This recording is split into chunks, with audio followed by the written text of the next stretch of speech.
The Folk of the Faraway Tree by Enid Blyton. Read for you by Brandon Rees-Taylor on the Jesse Millette YouTube channel. Chapter 1. Curious Connie Comes to Stay. One day, Mother came to the three children as they worked out in the garden and spoke to them. Joe, Beth, Franny, listen to me for a minute.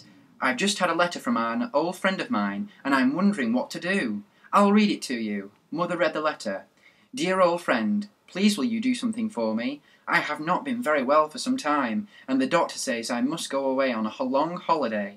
But, as you know, I have a little girl, Connie, and I cannot leave her by herself, so would you please let her stay with you until I come back?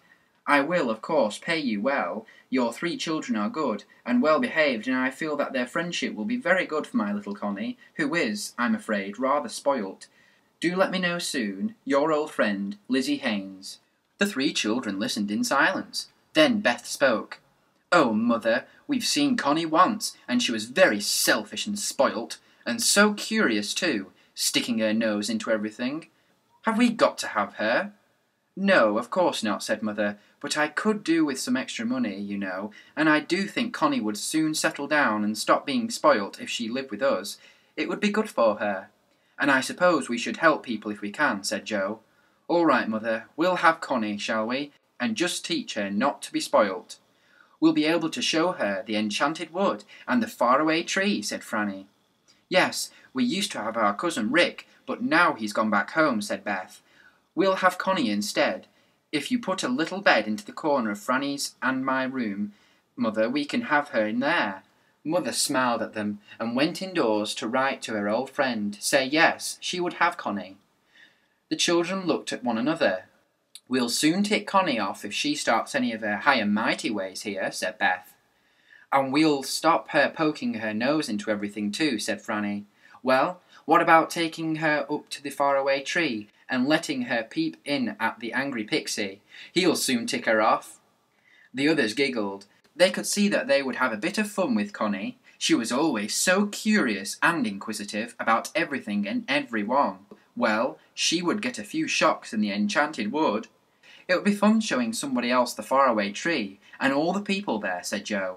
I wonder what curious Connie will think of the saucepan man, and Silky, and Moonface. And I wonder what they will think of her, said Beth. What a lovely name for her, Joe. Curious Connie. I'll always think of her like that now. Curious Connie was to come the next week. Beth helped Mother put a little bed into the corner of the girls' room. Connie wasn't very big. She was the same age as Franny, but she was a fussy eater and hadn't grown as big as Franny. She was a pretty, dainty little thing who liked wearing nice clothes. Brush that untidy hair, Franny, before you meet Connie, said Mother. Franny's hair had grown rather long and needed a trim. The children went to meet her at the bus. There it is, Joe cried, coming round the corner, and there's curious Connie on it. Look, all dressed up as if she was going to a party. Connie jumped off the bus, carrying a bag. Joe politely took it from her and gave her a welcoming kiss. The girls welcomed her too. Connie looked them up and down. Huh, you do look like country kids, she said. Well, that's what we are, said Beth. You'll look like us soon too. I hope you'll be very happy here, Connie. I saw Rick the other day, said Connie as she walked daintily along the lane with the others. He told me the most ridiculous stories. Rick did? But he's not a storyteller, said Joe, in surprise. What sort of stories did he tell you?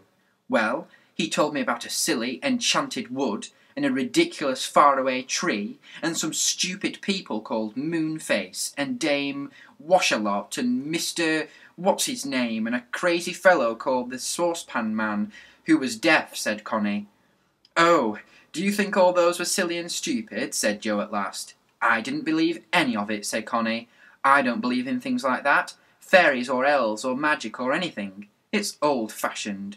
Well, we must be very old-fashioned then, said Beth, because we not only believe in the enchanted wood and the faraway tree, and love our funny friends there, but we go to see them too, and we visit the lands at the top of the tree as well. We did think of taking you too. It wouldn't be much use, said Connie. I won't believe in them at all. What? Not even if you saw them? Cried Franny. I don't think so, said Connie. I mean, it all sounds quite impossible to me. Really, it does. Well, we'll see, said Joe. It looks as if we'll have some fun with you, up the faraway tree, Connie. I would like to see the angry pixie's face if you tell him you don't believe in him. Let's take her tomorrow, said Beth, with a giggle. All right, said Joe, but we'd better not let her go into any land at the top of the tree. She'd never get down again. What land? At the top of the tree?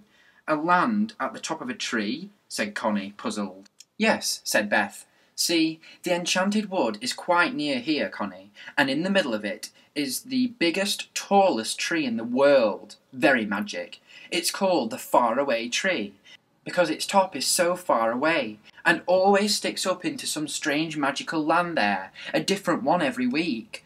I don't believe a word of it, said Connie. All right, don't then, said Franny, beginning to feel angry. Look, here we are, home, and there's Mother looking out for us. Soon Connie and the girls were unpacking Connie's bag and putting her things away into 2 empty drawers in the bedside cabinet.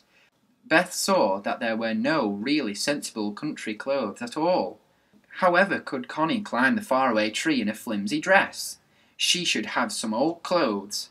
Well, she and Franny had plenty, so they could lend her some. I suppose you are longing to show Connie the enchanted wood, said Mother, when they went down to dinner. Oh, do you believe in it too? Said Connie, surprised that a grown-up should do so. Well, I haven't seen the tree, but I've seen some of the people that come down it, said Mother.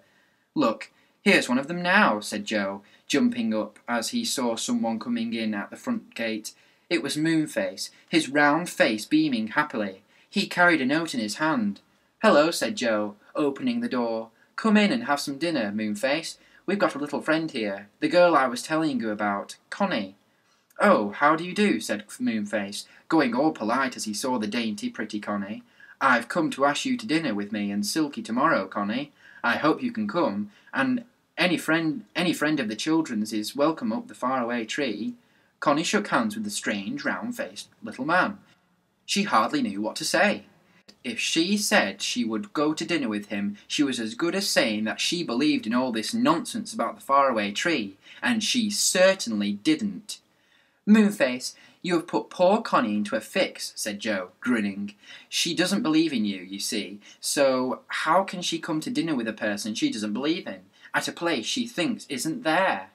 Quite easily, said Moonface. Let her think it is a dream. Let her think I'm a dream. All right, said Connie, who really was longing to go to dinner with him, after all she had said. All right, I'll come. I'll think you're just a dream. You probably are, anyway. And I'll think you are just a dream too, said Moonface politely. Then it will be nice for both of us. Well, I'm not a dream, said Connie, rather indignantly. I should have thought you could see quite well I'm real, and not a dream. Moonface grinned. I hope you're a good dream, and not a bad one. If you are a dream, he said. Well, see you all tomorrow, 4 o'clock in my house at the top of the tree. Will you walk up, or shall I send down cushions on a rope for you? We'll walk up, said Joe. We really want Connie to meet the people who live in the tree. She won't believe in any of them, but they'll believe in her all right, and it might be rather funny. It certainly will, said Moonface, and went off, grinning again, leaving Silky's polite invitation note in Connie's small hand. I'm not sure I like him very much, said Connie, taking the last bun off the plate. What, not like Moonface? Cried Franny, who really loved the strange little man. He's the dearest, kindest, funniest, nicest. All right, said Connie. Don't go on for hours like that. I'll go tomorrow, but I still say it's all make-believe and pretence, and not really real. You wait and see, said Joe. Come on, we've time for a game before bed. And tomorrow, Connie, tomorrow, you'll go up the faraway tree.